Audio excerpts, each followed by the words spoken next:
Red Feather from Graphics. In this Krita video, we are using version 5.10 of Krita. We are using this version because we had to do a clean install of our Ubuntu OS. And once doing so, this was the version of Krita available in the Ubuntu Software Center. This is not a bad thing, as sometimes change is what is needed. Being that said, looking at this Krita interface, right off the bat, we can see some of the changes. So let's get started. Click on New File.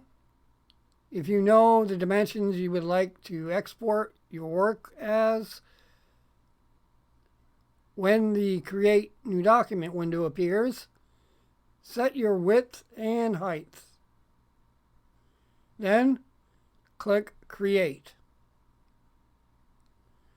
Now that we are on the Krita canvas, we can take a further look around and make adjustments to our work area if so desired.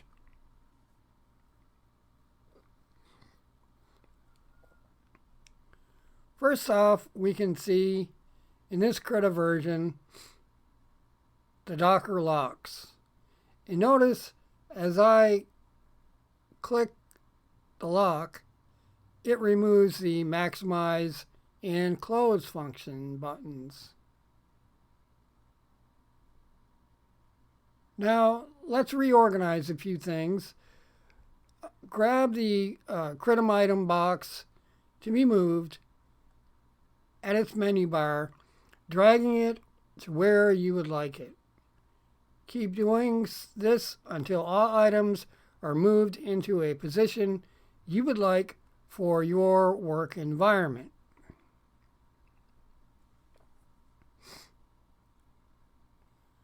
I will just close out of the Krita brushes for now, as I can bring them up later as needed. Also take note, in this Krita version, the recorder feature is present. We did try using the recorder once so far, but failed, most likely due to our own error. So now let us add some Krita paint to our layer.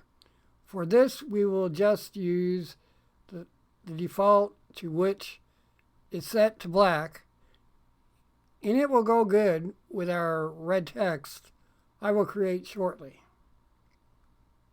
But first, let us set up our Krita work area for animation.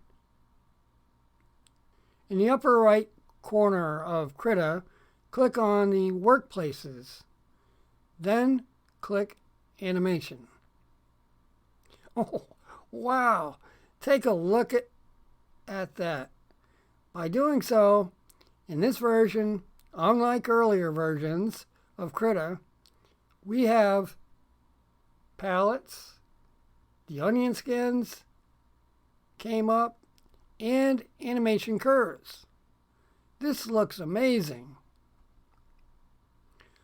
Although this has placed my toolbox up towards my menu bar, I really think I like it there.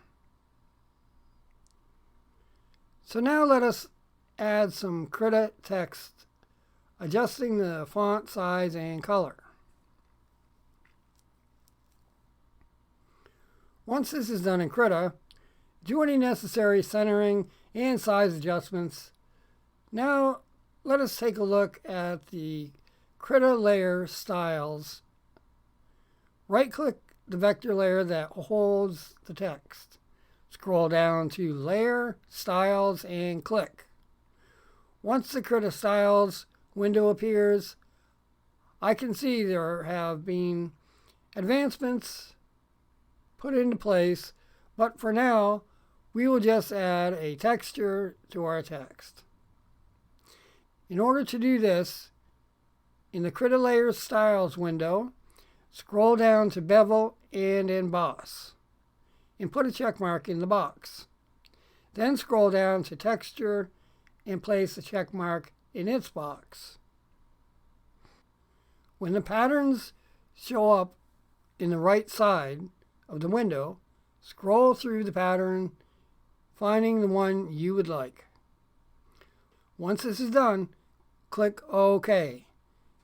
This will return you to the canvas with the Krita pattern you have chosen in your text as your texture.